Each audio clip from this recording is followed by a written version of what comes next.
Imagine if history, as we know it, is merely a surface story. Imagine if beneath the iconic monuments we celebrate, beneath the dust of millennia, lie secrets that could redefine humanity's earliest chapters. For centuries, the Great Sphinx of Giza has stood as the ultimate symbol of ancient enigma. It is the largest single stone statue on Earth, a colossal lion with the head of a man carved directly from the bedrock of the Giza Plateau. Its gaze, steady and eternal, has watched over the shifting sands for an unimaginable expanse of time, silently holding questions that echo through every generation. This creature of stone, immense and awe-inspiring, stretches over 240 feet in length and towers 66 feet high. Its bulk a testament to a craftsmanship that defies our modern understanding of ancient capabilities. Its sheer scale is monumental, not merely a statue, but a mountain sculpted into a being weighing tens of thousands of tons. It is a sentinel etched into the very fabric of the landscape, an enduring presence whose origins are shrouded in as much mystery today as they were to the earliest historian.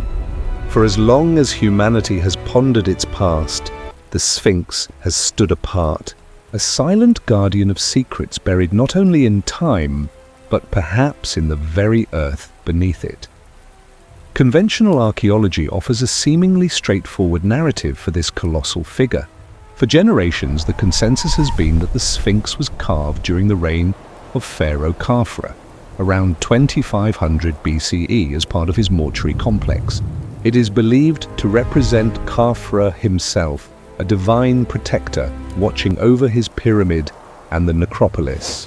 This theory is primarily supported by its proximity to Khafre's pyramid and temple, as well as the stylistic similarities often drawn between the Sphinx's face and surviving statues of the pharaoh. The notion suggests a specific purpose and a precise timeline, fitting neatly into the established chronology of the Old Kingdom. To the mainstream, the Sphinx is a grand testament to the power and religious beliefs of a specific pharaoh, a known quantity within the rich tapestry of ancient Egyptian civilization. It is presented as a singular, magnificent achievement. Born from the zenith of dynastic ingenuity, its construction a remarkable feat accomplished through sheer human labor, copper tools, and an immense understanding of quarrying and stone masonry. Yet, beneath this established certainty, persistent debates have simmered for decades, challenging the very foundations of the conventional story.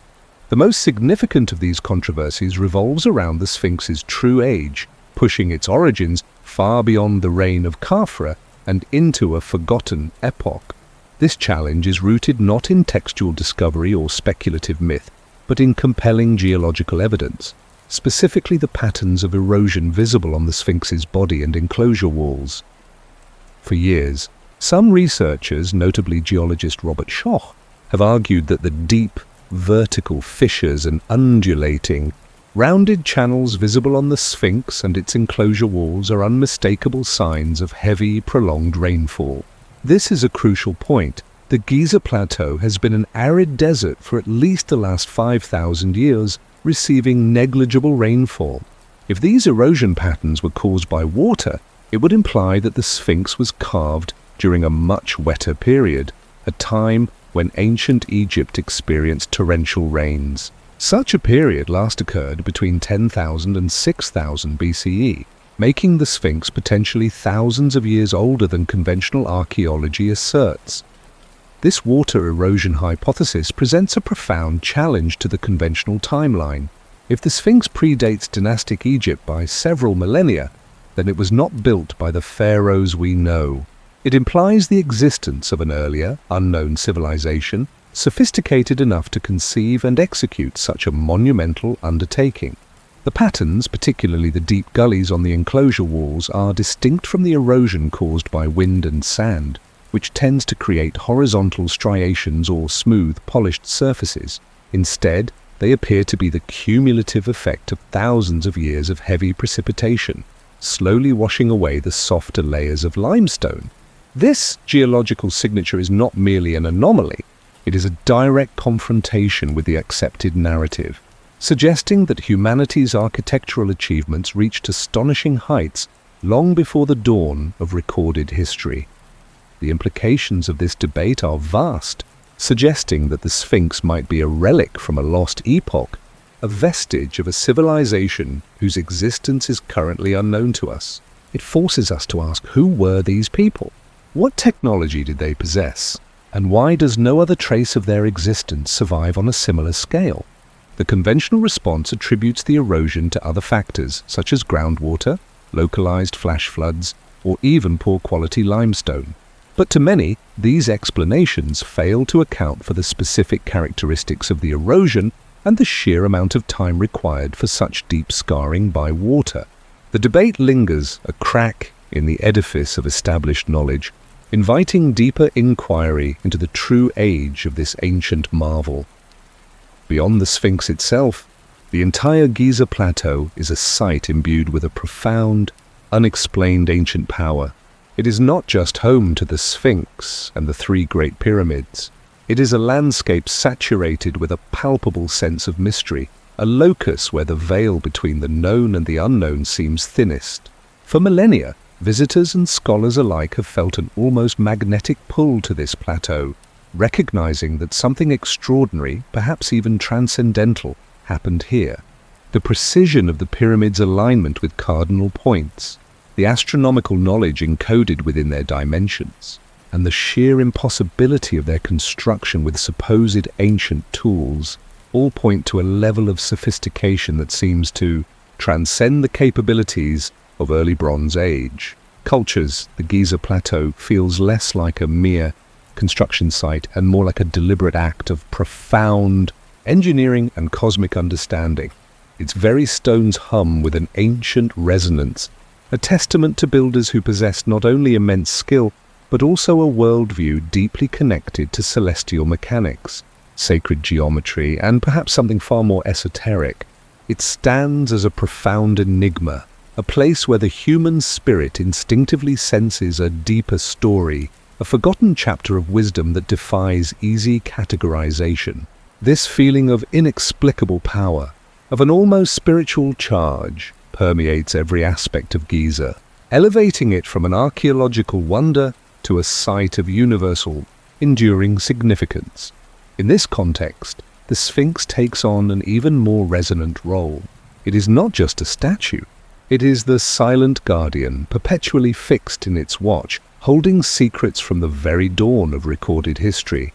And, perhaps even before, its enigmatic smile, its eroded features, and its steadfast presence symbolize a connection to a time when humanity's understanding of its place in the cosmos might have been vastly different. It is a monument to a forgotten knowledge, a stoic witness to epochs long vanished, a keeper of truths that have been lost in the sands of time. The Sphinx observes, impassive and eternal, hinting at an origin story that might extend far beyond the rise of pharaohs, suggesting a connection to an ancient wisdom that has been deliberately or accidentally obscured. For centuries, generations have attempted to understand its meaning, to decipher its purpose, to break its ancient silence. This deep-seated human curiosity is not merely about history, it is about our own origins. We gaze at the Sphinx and see a reflection of our own unanswered questions about who we are, where we come from, and what capabilities our distant ancestors truly possessed. The Sphinx stands as a testament to the fact that much of our past remains unknown, hidden beneath layers of conventional understanding. It has always been more than just stone. It is a profound symbol of the enduring mysteries of human civilization, silently daring us to look deeper, to question everything we thought we knew. This silent sentinel has waited, unblinking, through the rise and fall of empires, through periods of reverence and neglect, for a time when humanity would be ready to receive its true message. And now, as new technologies allow us to probe the very earth beneath its ancient pores, its silence is poised to break. The Sphinx has always been a question etched in stone. But what if that question is not merely rhetorical? What if it guards not just a pharaoh's tomb, but a truth that redefines not only its own story, but the very trajectory of human civilization itself? The deepest answers, it seems, have always been hidden in plain sight just beneath the surface. Waiting for us to listen, the Sphinx, this monumental sentinel standing against the relentless sands of time, has always invited more than just awe. It has invited questions, not merely about its visible form, about its construction or its builders, but about the profound mysteries it might conceal beneath its colossal pores, hidden from sight. For centuries, its very silence has whispered of secrets, of forgotten knowledge, suggesting a past far grander and more complex than conventional history allows. This profound mystery, the tantalizing idea of hidden chambers and ancient wisdom beneath the Giza Plateau, found a powerful voice in the early 20th century. It came from an unexpected source, Edgar Cayce, the American psychic known as the Sleeping Prophet. Cayce, while in a trance state, delivered a series of readings that would forever link his name with the Sphinx and the enduring human quest for a lost past. He spoke not merely of chambers, but of a hall of records, a vast repository of ancient knowledge hidden somewhere beneath the right paw of the Great Sphinx. These records, he prophesied, contained the complete history of humanity, a legacy left by an advanced civilization from the lost continent of Atlantis, buried there around 10,500 BCE. His pronouncements were specific. The hall would be discovered and opened when humanity was ready, a moment that would fundamentally alter our understanding of who we are and where we come from. Cayce's visions, though born of a spiritual plane and rooted in the esoteric, ignited a very physical quest. They resonated deeply with a segment of society already captivated by ancient mysteries and the allure of forgotten civilizations. His descriptions were vivid, almost architectural, detailing not just the existence of the chamber, but its contents, records of mathematics, astronomy, and advanced technologies, all predating known Egyptian dynasties by millennia. The influence of these prophecies cannot be overstated. They transformed a general curiosity about the Sphinx into a concrete target, giving a generation of seekers a specific place to look and a specific treasure to find. The Hall of Records became more than just a myth. For many, it became a promise, a future key to unlocking the deepest secrets of our past.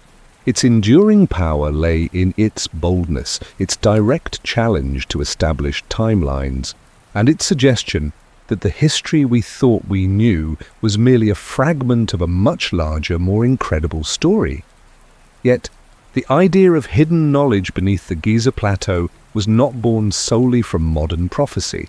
Long before Edgar Cayce and long before the Western world began to gaze at the Sphinx with instruments and theories, ancient Egyptian myths and texts themselves hinted at mysteries far deeper than what lay on the surface. Within fragmented papyri, hieroglyphic inscriptions, and oral traditions, echoes of an older wisdom persisted. These were not always explicit maps or blueprints, but rather poetic allusions and symbolic narratives that spoke of divine origins, of first times, or Zeptepi, when gods walked the earth and imparted profound knowledge to humanity. Some texts suggested a pre-dynastic era of great sophistication, a time before the pharaohs, when the very foundations of Egyptian civilization were laid by beings or cultures far more advanced than currently understood. These ancient narratives often imbued specific locations, particularly around Giza, with a sacred significance far beyond their visible monuments. They spoke of underground passages, of sacred lakes, and of hidden entrances to realms of the divine or repositories of primordial wisdom. While no specific text directly names a hall of records in the Atlantean sense, the pervasive theme of concealed wisdom, of a legacy awaiting rediscovery, is undeniably present in the underlying mythology. These were whispers from a forgotten age, subtle suggestions woven into the fabric of Egyptian belief, pointing to a past that was not merely ancient, but also inherently profound, and potentially transformative. They presented a world where the monumental structures were perhaps not just tombs or temples, but signposts to something even greater, something hidden below. Building on these ancient hints and fueled by modern prophecies, the early decades of the 20th century saw a surge of individual endeavor and intuitive theories regarding subterranean chambers. This was an era less constrained by rigid academic protocols where adventurers, mystics, and independent researchers felt empowered to explore. They came to Giza drawn by a deep conviction that the Sphinx and the plateau held more than just carved stone. Many reported inexplicable sensations, a profound energy emanating from the ground, or vivid dreams and visions pointing to unseen tunnels and vast underground complexes. Folklore, passed down through generations of local Egyptians, further embellished these notions, speaking of secret passages leading to unimaginable treasures or forgotten libraries beneath the sands. These early explorations, often conducted with rudimentary tools or guided solely by intuition, rarely yielded definitive physical proof that satisfied mainstream archaeology. Yet they kept the idea alive, cultivating a powerful cultural narrative. Individuals, sometimes with the backing of enthusiastic patrons, might have attempted minor digs or employed primitive-sounding techniques, guided by the belief that a great secret lay just beyond reach.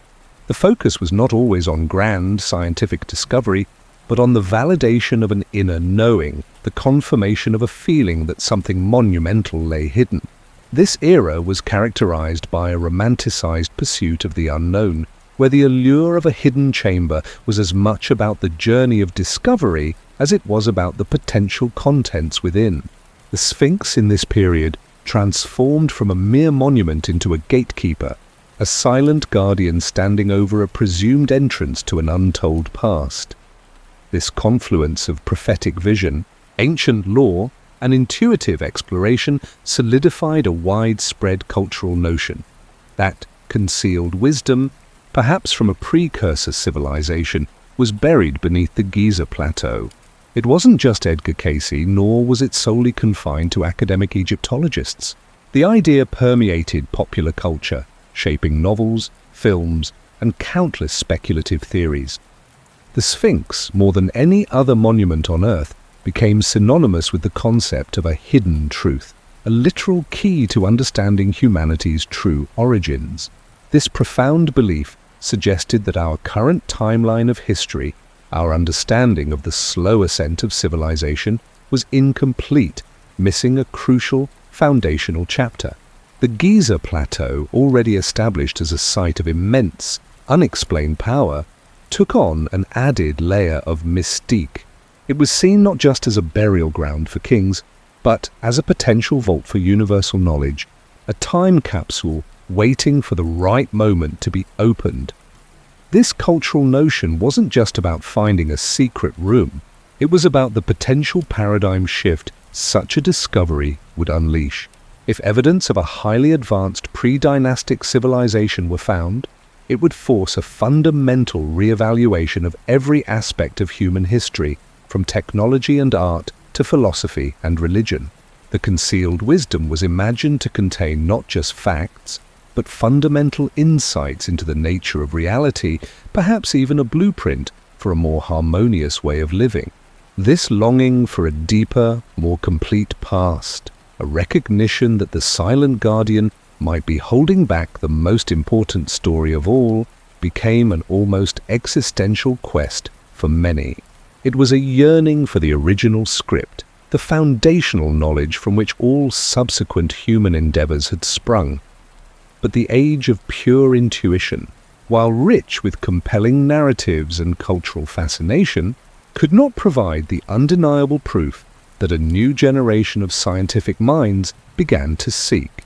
For decades, the ideas of Edgar Cayce, ancient myths, and speculative theories remained largely outside the purview of mainstream archaeology, dismissed as mere folklore or pseudoscience.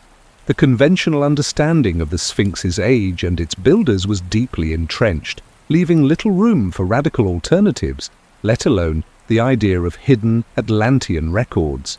The challenge was immense: how to bridge the gap between intriguing possibility and demonstrable fact. How to move beyond whispers and intuition to the hard data that scientific inquiry demands. This marked a critical transition. The desire to explore what might lie beneath the sands did not fade. Instead, it evolved. It moved from the realm of pure speculation to the rigorous application of modern scientific investigation.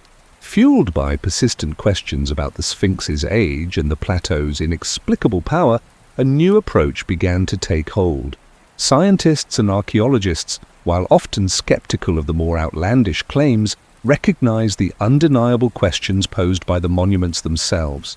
If there were indeed anomalies, if there were unrecorded chambers or structures, then new, non-invasive technologies were the only way to find them without disturbing the invaluable historical site. The focus shifted from digging based on prophecy to scanning based on physics.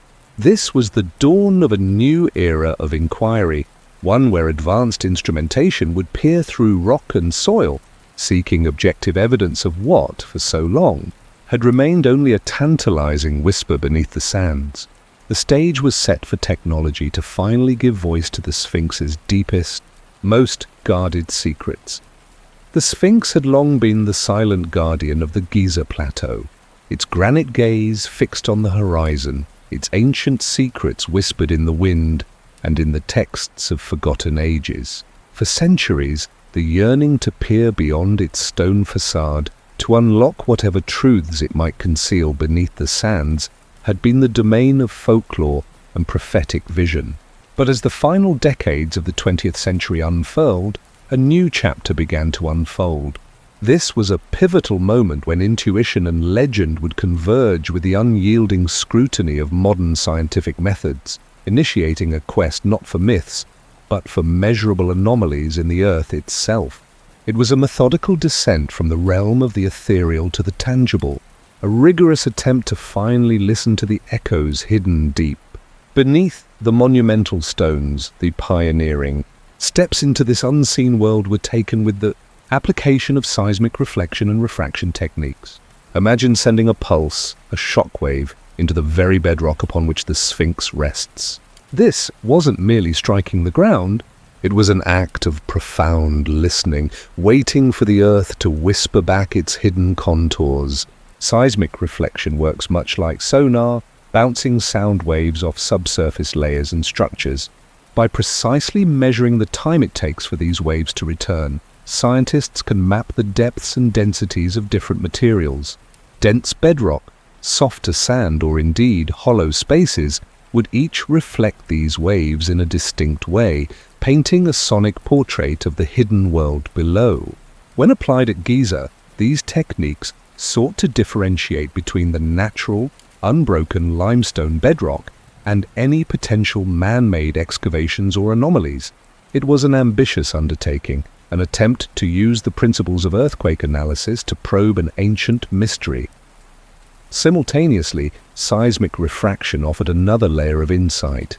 Instead of reflecting waves back, refraction measures how these waves bend and speed up or slow down as they pass through different materials.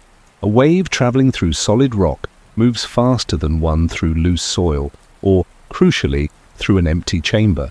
This method allowed researchers to identify distinct layers of varying composition and, more importantly, to pinpoint areas where the wave velocity changed abruptly, suggesting the presence of a discontinuity in the underlying geology.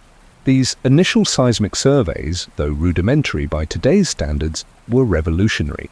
They represented the first truly objective, non-invasive means of mapping the subsurface directly beneath and around the Sphinx.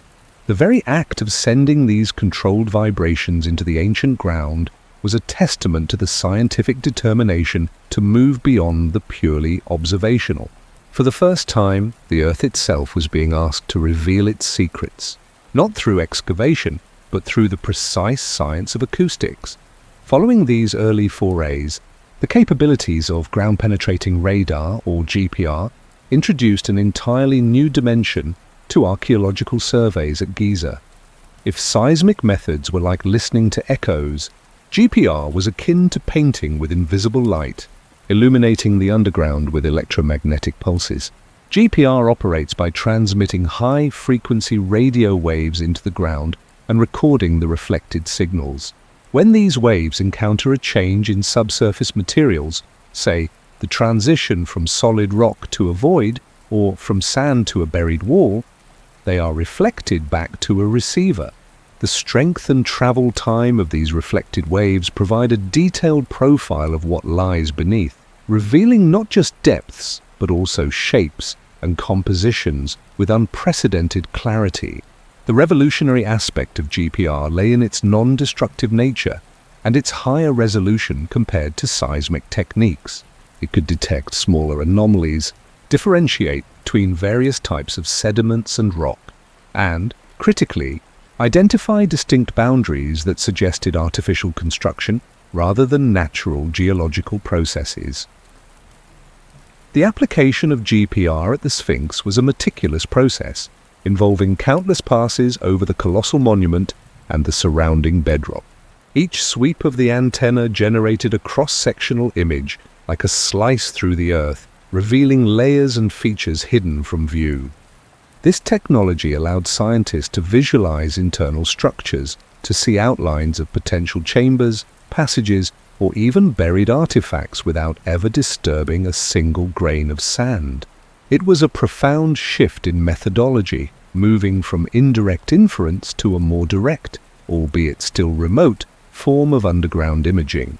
The detail provided by GPR began to piece together a compelling picture, hinting at complexities beneath the Sphinx that went far beyond mere natural erosion or simple bedrock. It offered the first truly comprehensive X-ray of the ancient site's hidden depths, pushing the boundaries of what was once imaginable in archaeological exploration. To further refine and cross-verify these findings, electrical resistivity tomography (ERT) was introduced, adding another crucial layer of data to the geophysical mapping efforts. If GPR used radio waves and seismic used sound waves, ERT utilized electrical currents to probe the Earth's hidden architecture. This technique involves injecting electrical currents into the ground through a series of electrodes and then measuring the resulting electrical potential differences at other electrodes. Different subsurface materials exhibit varying degrees of electrical resistivity.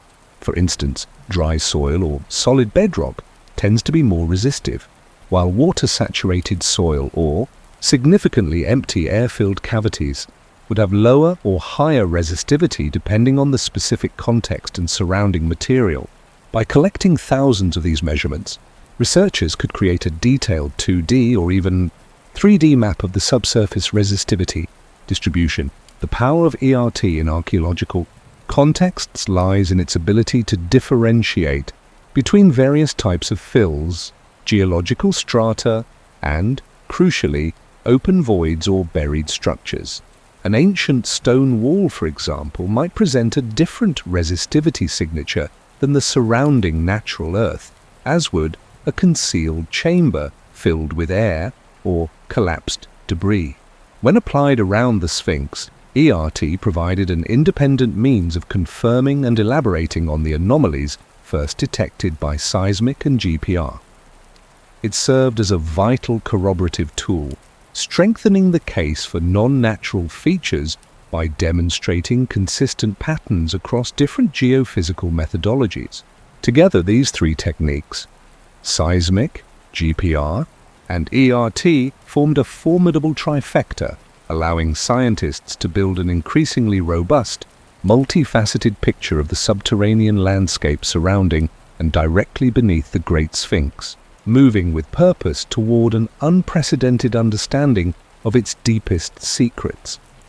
It was against this backdrop of advanced geophysical exploration that the specific findings of researchers like Thomas L. Debicki, John Anthony West, and Dr. Robert Schoch, with the support of the SCORE survey team from Japan, began to emerge, indicating distinct subsurface cavities and chambers. In the early 1990s, a team led by Debicki and Schoch conducted comprehensive seismic surveys around the Sphinx. Their instruments, precisely tuned, began to detect anomalous signatures that could not easily be explained by natural geology. Specifically, directly beneath the Sphinx's left paw, they observed a distinct discontinuity, a sharp change in the bedrock that strongly suggested the presence of a subsurface chamber or void. The seismic waves, instead of returning with the expected uniformity of solid limestone, showed aberrations consistent with an empty space. This wasn't a minor irregularity. It was a clear signal echoing back from beneath the very foundation of the colossal statue. Further investigations by this team, using a combination of the available technologies, identified a large, rectangular anomaly directly beneath the Sphinx's chest, indicating what appeared to be an entrance or a passage leading downwards. The patterns discerned from the geophysical data were not chaotic or diffuse, as one might expect from natural solution cavities or random geological fractures. Instead, they exhibited a remarkable degree of regularity and definition, hinting at forms that seemed to defy the natural processes of erosion and geological formation. These were not vague outlines. They were distinct geophysical signatures pointing to enclosed spaces, structures that seemed deliberate in their placement and form. The Japanese team, deploying sophisticated GPR and ERT equipment, corroborated and expanded upon these initial findings. Their data sets independently revealed similar, clearly defined anomalies. They detected what appeared to be a complex of structures or rooms at various depths beneath the Sphinx, particularly concentrated in the area around its front paws and extending beneath its body. The GPR scans, in particular, provided compelling visual cross-sections, showing sharp, linear boundaries that suggested cut stone or excavated passages rather than amorphous natural features. These combined findings from multiple, independent research groups utilizing different non-invasive technologies began to paint a consistent picture of a subterranean world previously only imagined in legends. The instruments were no longer merely detecting slight variations. They were delineating distinct enclosed spaces, whispering promises of a hidden architecture. The analysis of geophysical signatures in particular became the critical tool to differentiate potential artificial structures from natural geological formations. This was not a simple matter of identifying a void. It was about interpreting the character of that void. Natural features such as solution cavities, which are common in limestone bedrock, tend to be irregular in shape, with undefined boundaries and often connected in a chaotic network. Their geophysical signatures would typically show gradual transitions in material properties, lacking the sharp, distinct interfaces characteristic of human intervention. On the other hand, artificial structures like cut chambers, corridors, or walls possess a geometric regularity. Their edges are sharp and straight, their forms often symmetrical, and the materials used for their construction or the voids they define would exhibit clear, consistent geophysical responses. When researchers like Debecki, Schoch, and the Japanese teams scrutinized their seismic, GPR and ERT data, they were looking precisely for these differentiating characteristics. They observed anomalies that displayed clear, almost precise boundaries. The reflected seismic waves returned from depths beneath the Sphinx with a crispness that suggested solid, uniform surfaces rather than jagged, eroded rock. The GPR profiles revealed distinct, straight lines and right angles, forming what appeared to be enclosed rooms or passages, rather than the rounded, meandering shapes of natural caverns. Furthermore, the electrical resistivity maps from ERT showed sharp contrasts between what appeared to be solid rock and enclosed spaces, contrasts that mirrored the anticipated signatures of excavated chambers. This meticulous analysis went beyond simply identifying an underground space. It delved into the nature of that space, seeking patterns that spoke of deliberate design and construction. It was the scientific equivalent of recognizing the distinct hand of a sculptor versus the random forces of wind and water on a piece of stone, even if that stone was buried deep beneath the earth.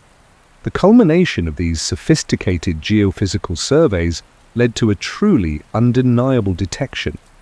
Significant, non-natural void situated directly beneath the Sphinx.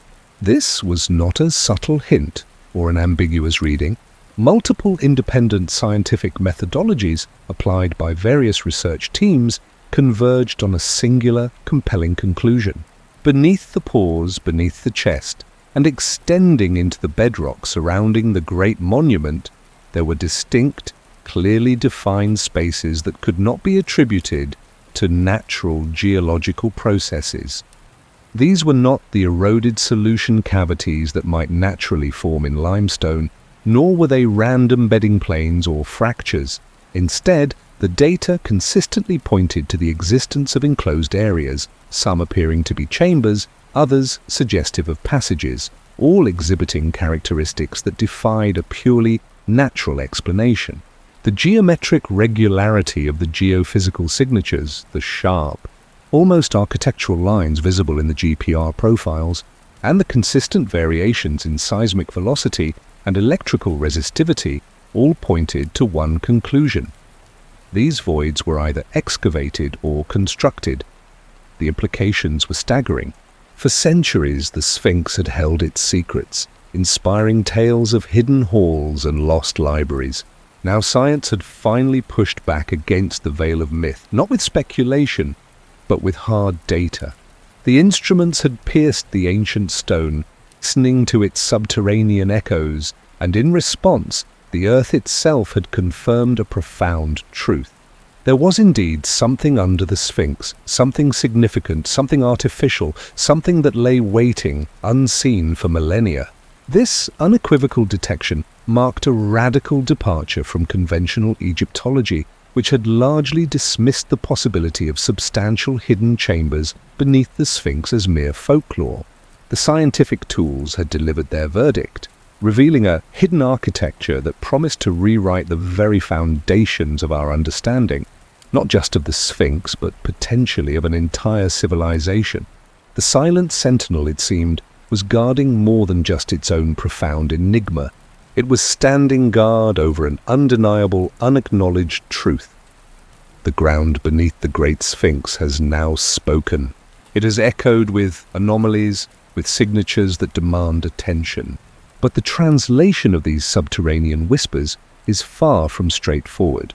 For while the advanced technologies of remote sensing have pierced the veil of stone and sand, they still deliver their findings in a language of inference and probability, not unequivocal declaration. We see the data, we map the outlines, but the true nature of what lies hidden remains shrouded in the very depths from which it was revealed. This presents the inherent challenge of interpreting remote sensing data without direct physical access. The echoes returned from the deep are not photographs, but complex patterns of energy. They paint a picture in shades of density, conductivity, and reflectivity. A void, for instance, might appear as a distinct signature, but whether that void is a natural fissure carved by water over millennia, or a meticulously crafted chamber, is a question that cannot be answered by the data alone. It requires human judgment, informed by context, geological understanding, and an often precarious leap of interpretation. This is where science meets its own limits, where the undeniable presence of something turns into an urgent debate over what that something could be. The first arguments to emerge, almost reflexively, sought to reconcile these findings with known geological processes. Proponents of natural explanations suggest that the anomalies beneath the Sphinx are simply a testament to the Earth's own long and complex history. They posit the existence of solution cavities, natural caverns carved out of limestone by groundwater over vast spans of time. The Giza Plateau, after all, is a sedimentary bedrock prone to such karstic formations. Water slowly percolating through cracks and fissures can dissolve soluble rock, creating intricate networks of caves and tunnels. These natural processes can produce shapes that, to the untrained eye or through the imprecise lens of remote sensing, might appear regular or structured. Similarly, bedding planes, the natural layers formed as sediment accumulates, could create horizontal discontinuities that might be mistaken for floors or ceilings. The argument suggests that what the geophysical instruments detected were merely larger than usual instances of these natural features, perhaps a particularly extensive system of subterranean voids that owe their existence entirely to the patient, unthinking work of erosion and geological stratification. In this view, the Sphinx, like any other natural outcrop, simply happens to stand above a complex geological formation, a coincidence of geography and physics. Such an explanation is appealing in its simplicity, requiring no radical rethinking of established history. It asks us to see the Earth as a dynamic canvas perpetually being sculpted, and to view the detected anomalies as merely another stroke of its natural artistry. Yet this explanation does not satisfy everyone.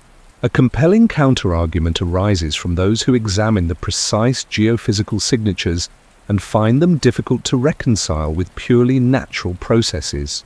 They advocate for artificial structures, citing the observed regular geometry and unnatural stratification of the detected anomalies. Natural solution cavities, while extensive, tend to be irregular, organic in shape, and often interconnected in a chaotic, unpredictable manner. The data, however, reveals patterns that suggest distinct, often rectilinear forms with remarkably consistent dimensions that defy the randomness of natural erosion. Some signatures imply clear, flat surfaces or even sharp, right-angle turns, features rarely found in solution cavities unless sculpted by intelligent hands. Furthermore, the notion of unnatural stratification becomes a central point of contention. While bedding planes exist, the internal consistency of certain detected voids, their apparent layering, and the distinct interfaces between different materials suggest a deliberate design, an engineered separation of spaces that is uncharacteristic of geological formation. It is argued that if these were merely natural features, the readings would show a more gradual transition, a less defined boundary. Instead, the sharp contrasts and ordered arrangements hint at construction, at a deliberate alteration of the natural environment, possibly even the use of different building materials to create distinct spaces. These interpretations point to an underlying intelligence, to an intentional act of creation rather than the slow, indiscriminate work of geological forces. This confrontation between natural and artificial explanations inevitably met with a profound, almost ingrained reluctance and skepticism from mainstream Egyptology. For centuries, the discipline has meticulously constructed a timeline, an understanding of ancient Egypt built upon tangible artifacts, deciphered texts, and excavated sites. This established paradigm, robust and deeply researched, does not easily accommodate suggestions of hidden, technologically advanced, or pre-dynastic structures.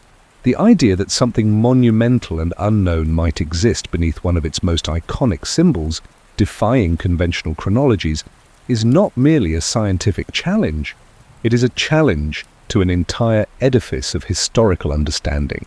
Skepticism in science is a necessary virtue, safeguarding against hasty conclusions. But here, it is often compounded by a protectiveness of established narratives, a resistance to any evidence that might force a complete re-evaluation of fundamental assumptions. To acknowledge the possibility of artificial structures beneath the Sphinx is to open a Pandora's box of questions. Who built them? When? And with what purpose? These are questions that current Egyptological models simply cannot answer without significant upheaval.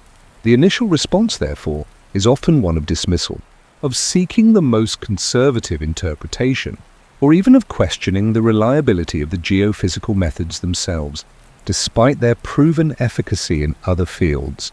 It is a testament to the power of intellectual inertia, where deeply held beliefs, however well-founded, can make it difficult to embrace revolutionary data. Yet, it is precisely this tension that underscores the transformative role of non-invasive technologies in pushing the boundaries of ancient mysteries. Without ever disturbing a single grain of sand or chipping a fragment of stone, techniques like seismic reflection, ground-penetrating radar, and electrical resistivity tomography have allowed us to peer into worlds previously inaccessible. They have offered us a glimpse, however blurred, of what might lie beneath the most sacred and studied sites. These technologies bypass the limitations of traditional archaeology, which relies on destructive excavation, and instead offer a promise of revelation without irreversible change. They force a re-evaluation of what we think we know, not by unearthing physical artifacts, but by revealing their ghostly presence through scientific instrumentation. This represents a paradigm shift in archaeological methodology. We are no longer limited to what lies visible on the surface or what can be easily dug up. We can now probe deeper, challenge the two-dimensional understanding of sites, and discover hidden layers of history that were once deemed forever lost or purely mythical.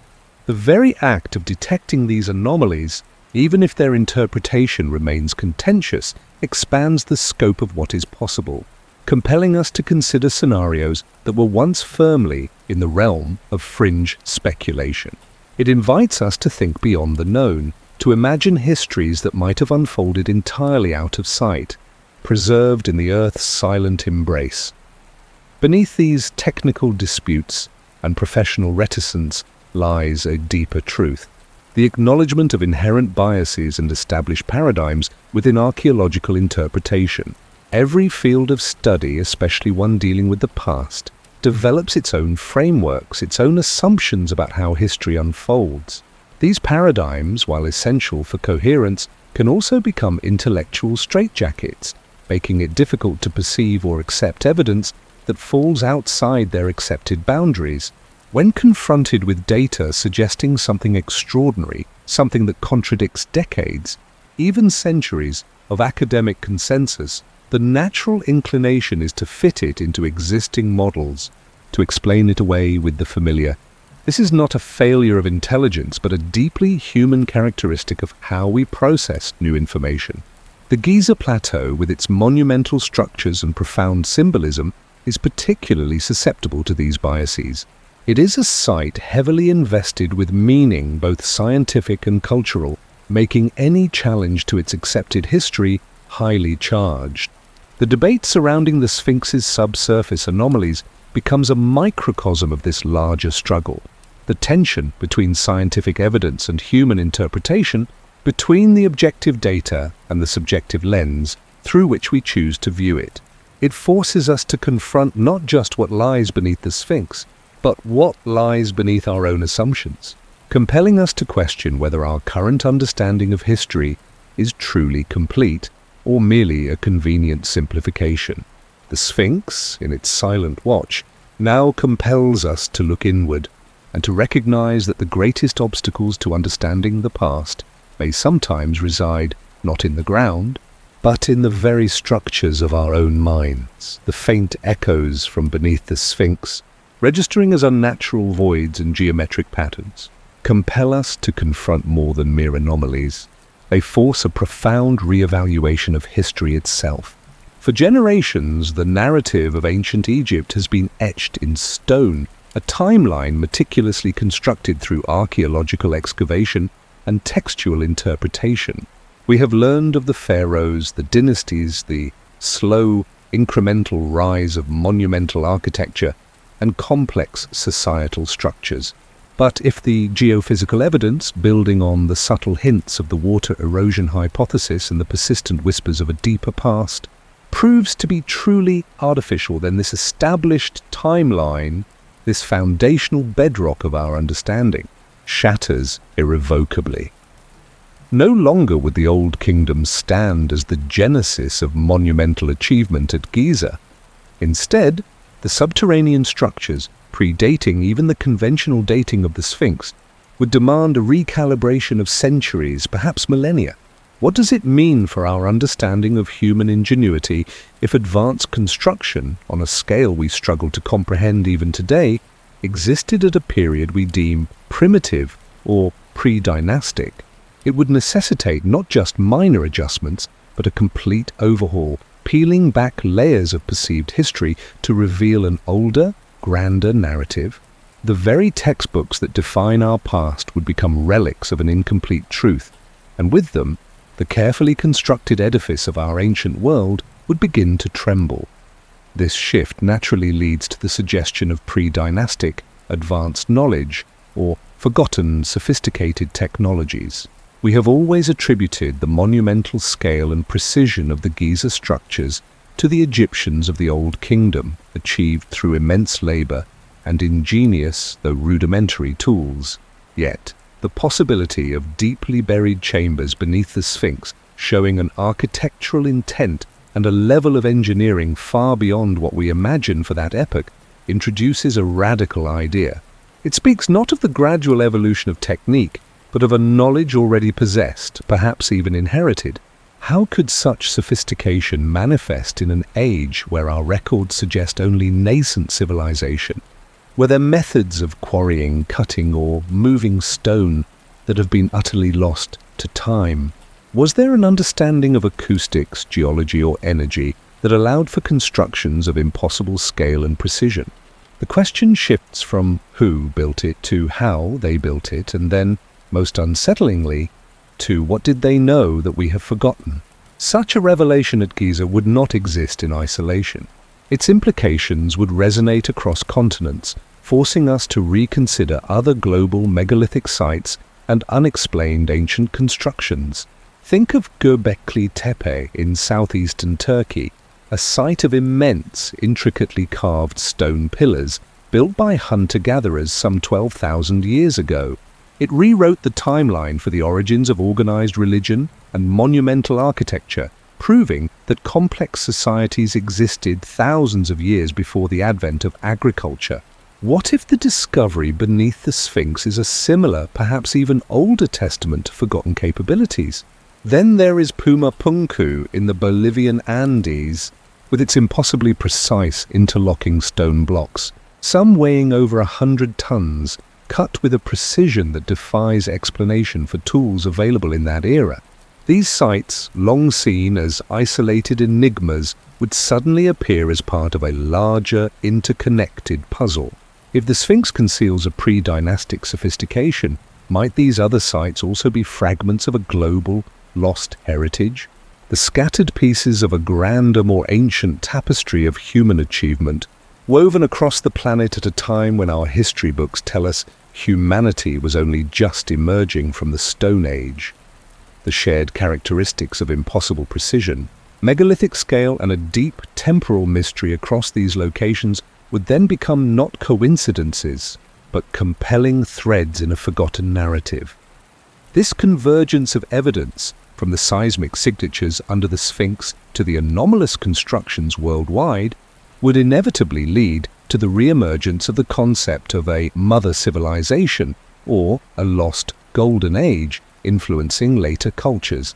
For decades, this idea has been confined to the fringes of academic thought, often dismissed as pseudoscience or mythological fantasy. But if the Sphinx's hidden chambers confirm a pre-dynastic advanced culture, the hypothesis gains formidable scientific weight. It would suggest that humanity's story is not a linear progression from simple to complex, but perhaps a cyclical one, where knowledge and civilization can rise, flourish, and then utterly vanish, leaving only enigmatic echoes for future generations. This lost mother civilization, whatever its name or form, could have possessed a profound understanding of the natural world, engineering principles, or even a philosophical framework that resonated through subsequent lesser cultures. Its influence might be glimpsed in the shared cosmological themes, the unexpected architectural parallels, or the sudden bursts of technological advancement that appear without clear precursors in various ancient societies. The notion would move from myth to a plausible historical explanation, transforming our understanding of how human culture and knowledge spread across the globe. In this light, the Sphinx's original purpose would undergo a radical re-evaluation. For centuries, it has been seen as a symbol of royal power, a colossal effigy of a pharaoh, or perhaps a solar deity. Yet, the consistent narrative of subterranean chambers, coupled with the profound antiquity suggested by the water erosion, now elevates it to something far more significant, a monumental guardian of profound hidden secrets. It would not merely be a statue, but a colossal key, standing sentinel over a repository of lost knowledge. Its gaze, directed eternally eastward, would become not one of passive observation, but of active protection for what lies beneath. What secrets could be so vital, so transformative, that they required such an enduring, colossal protector? Were they historical records, technological blueprints, or perhaps a spiritual wisdom meant to endure beyond the cycles of destruction and rebirth? The Sphinx's very form, blending human intellect with leonine power, would take on new symbolic meaning, a synthesis of intelligence and primal force, safeguarding truths that defy conventional understanding. It would cease to be merely a monument and become, in effect, a massive ancient vault, designed to preserve the essence of a forgotten age. The potential for global paradigm shifts in our understanding of human origins and ancient capabilities is immense, almost unfathomable. If we find clear, undeniable evidence of an advanced, pre-dynastic civilization beneath the Sphinx, the ripple effect would touch every field of human inquiry. Anthropology would question the very definition of civilization and its developmental stages. History would be forced to redraw its timelines, acknowledging a vast, unknown period of human achievement. Archaeology would shift its focus, not just to excavation, but to the interpretation of a world far older and more complex than previously imagined. Even science and engineering might glean insights from forgotten technologies, prompting new avenues of research into energy, materials, or construction. But beyond the academic, the impact on our collective human consciousness would be perhaps the most profound. To discover that we are not the pinnacle of an unbroken upward trajectory of human progress, but rather the inheritors of a forgotten legacy, would be both humbling and inspiring. It would challenge our ethnocentric view of history, forcing us to acknowledge that other forms of wisdom and achievement may have preceded our own, reminding us of the fragility of memory and the vastness of human potential. Moreover, such a revelation would profoundly impact the study of ancient consciousness and long-lost wisdom traditions. Throughout history, diverse cultures have spoken of golden ages, of antediluvian knowledge, and of wise beings who imparted foundational truths before a great cataclysm. These have largely been relegated to the realm of myth or metaphor. But if the structures beneath the Sphinx point to a sophisticated pre-dynastic culture, then these ancient traditions and their cosmological narratives suddenly gain new credibility. Were these myths echoes of real events? Were the spiritual insights, philosophical systems, and perhaps even the esoteric practices of early civilizations derived from a deeper, forgotten source? The study of ancient Egyptian texts, particularly those hinting at profound metaphysical knowledge or an understanding of universal principles, would take on a new urgency. It would suggest that early humans were not merely struggling to survive, but actively seeking to comprehend the cosmos and their place within it, perhaps with a clarity and depth that we have only recently begun to rediscover. The hidden chambers could hold not just artifacts, but texts, records, or symbols that unlock a lost understanding of the human mind, its potential, and its connection to the fabric of reality itself, a gateway to an entirely different way of knowing. The implications extend far beyond the Giza plateau, transforming the Sphinx from a local wonder into a global icon of forgotten human possibility. It becomes a shattered mirror, reflecting back to us a version of our past that is both familiar and utterly alien. A past where the lines between myth and history blur, where the conventional march of progress is interrupted by the tantalizing glimpse of a hidden, earlier dawn. This is not merely about finding a new ruin, it is about finding a new framework for understanding who we are, where we come from, and what extraordinary capabilities might lie dormant within the human story, waiting to be rediscovered. The challenge is no longer simply about interpreting geological data or dating a monument. It is about rewriting humanity's biography, acknowledging a chapter that has remained closed for millennia. And in doing so, we might not just uncover stones, but unlock a deeper understanding of the very nature of civilization and consciousness. The revelation that something significant lies hidden beneath the Sphinx, a discovery hinted at by scientific investigations, carries with it an immense philosophical weight. For generations, humanity has constructed its understanding of history, civilization, and its own origins upon foundations believed to be solid, even immutable. Now those foundations tremble not from collapse, but from the unsettling truth that our narrative might be incomplete, perhaps even fundamentally flawed. This is not merely an academic adjustment.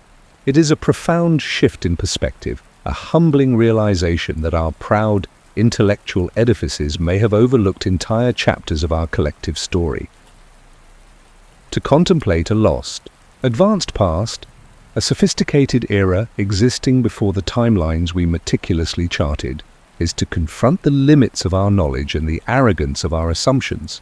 We who boast of our technological prowess and our understanding of the cosmos find ourselves standing before an ancient sentinel, realizing it may guard secrets that redefine what it means to be human.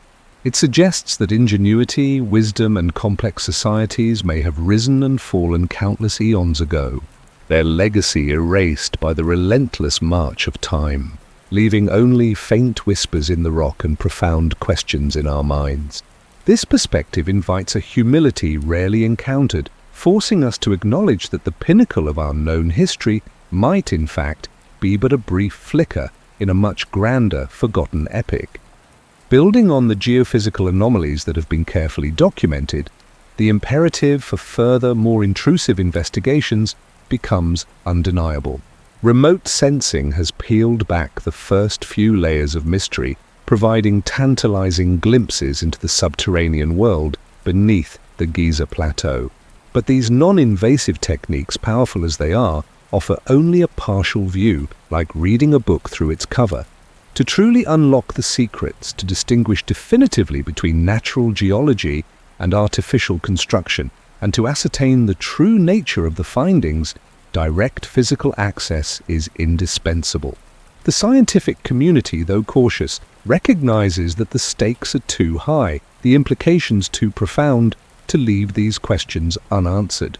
The drive to drill, to sample, and potentially to excavate is fueled by a desperate need for empirical certainty, a longing to bridge the gap between suggestive data and irrefutable proof. This ongoing quest is not simply about confirming a theory, it is about seeking truth, no matter how disruptive it might be to established paradigms, pushing the boundaries of what is known and what is believed. Yet, this scientific imperative is tempered by critical ethical considerations that demand meticulous planning and global cooperation. The Sphinx and the entire Giza complex are not merely archaeological sites. They are sacred heritage, monuments of universal significance, protected by international treaties and revered by cultures across the world. Any proposed excavation, particularly one that might involve drilling into or disturbing the bedrock beneath the Sphinx, must navigate a labyrinth of complex ethical dilemmas. How do we balance the hunger for discovery with the paramount need for preservation? What safeguards must be in place to ensure that any physical investigation does not irrevocably damage what it seeks to reveal? The potential for irreversible harm, for disturbing fragile ancient structures or even unknown environmental conditions within sealed chambers, weighs heavily on the minds of responsible researchers. Furthermore, issues of access and stewardship become paramount. If a discovery of such magnitude were made, who would have the right to study it, to interpret it, and to present it to the world? Such a find would belong not just to Egypt, but to all of humanity, demanding a level of transparency, collaboration, and respect for cultural sensitivities unprecedented in archaeological history. These ethical complexities are not mere bureaucratic hurdles. They are fundamental moral questions that shape the very nature of our interaction with a potentially game-changing past. The commitment to responsible archaeology, ensuring that the pursuit of knowledge never sacrifices the sanctity of heritage, must remain at the forefront of this monumental undertaking.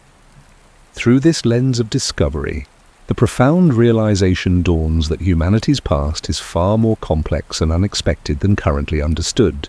The neat, linear progression from hunter-gatherer to agrarian society, from simple tools to complex civilizations, begins to unravel. The evidence, however subtle, for structures beneath the Sphinx, coupled with other anomalies found globally, suggests a different story, one where advanced knowledge or sophisticated capabilities may have emerged, perhaps even flourished at times and in places that defy our present understanding. It implies that there might have been forgotten peaks of achievement, periods of cultural or technological advancement that predate our earliest recorded histories, leaving only enigmatic echoes in megalithic stones and unexplained precision. This realization is not merely about finding older ruins, it is about the fundamental reshaping of our self-perception.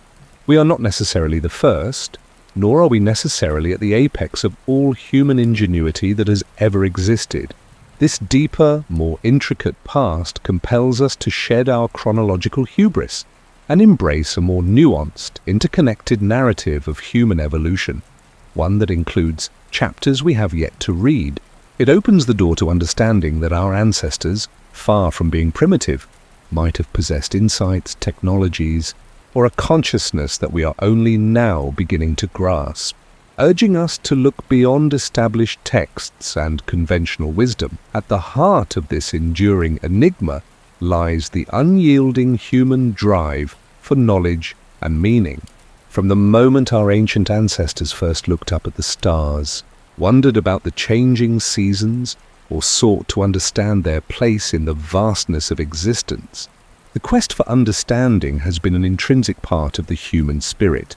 It is this primal curiosity, this relentless pursuit of truth, that propels scientists to deploy new technologies at Giza, drives archaeologists to meticulously examine every grain of sand, and compels generations to return to the Sphinx year after year, with new questions and renewed determination. This hunger for meaning is not merely intellectual. It is deeply spiritual, connecting us to a lineage of thinkers and seekers who have always dared to peer beyond the obvious, to challenge the known, and to imagine the unknown. It is the very essence of what makes us human, the refusal to accept simple answers when monumental questions remain, the persistent yearning to connect with a past that feels both alien and deeply familiar. And through it all, the Sphinx remains, not merely a colossal monument of carved stone, but an eternal symbol, a silent guardian perpetually asking questions of our origins and forgotten legacies. Its weathered gaze, fixed on the distant horizon, seems to embody the very mystery it protects. It has witnessed the rise and fall of countless dynasties, the ebb and flow of empires, and the relentless passage of millennia, holding its secrets close. It stands as a physical manifestation of time's vastness, a stoic reminder that human history extends far beyond the grasp of recorded memory. The Sphinx, in its profound stillness, invites us to look deeper, not just at its form, but into the depths of our own understanding, challenging us to reconcile our perceived knowledge with the enduring weight of the unexplained. It is a portal, both physical and metaphorical, to a past that may hold the key to our future. Ultimately, the unfolding narrative of what lies beneath the Sphinx compels us to confront the idea that the most profound truths might lie hidden just beneath the surface of what we already think we know. It is a lesson echoed across disciplines, from quantum physics revealing unseen realities to deep-sea exploration uncovering unknown ecosystems. In the context of our human story, it means challenging the comfortable narratives and venturing into the uncomfortable territories of potential paradigm shifts. The very notion that an advanced past could be concealed not in distant galaxies, but directly under one of Earth's most famous and studied monuments, is a powerful metaphor for all knowledge. It teaches us that certainty is often an illusion, and that true discovery begins when we question the most fundamental assumptions. The Sphinx, in its silent grandeur, reminds us that the universe, and our place within it, is far older, far stranger, and infinitely more intricate than we ever dared to imagine, waiting patiently for us to finally peel back the veil and truly see.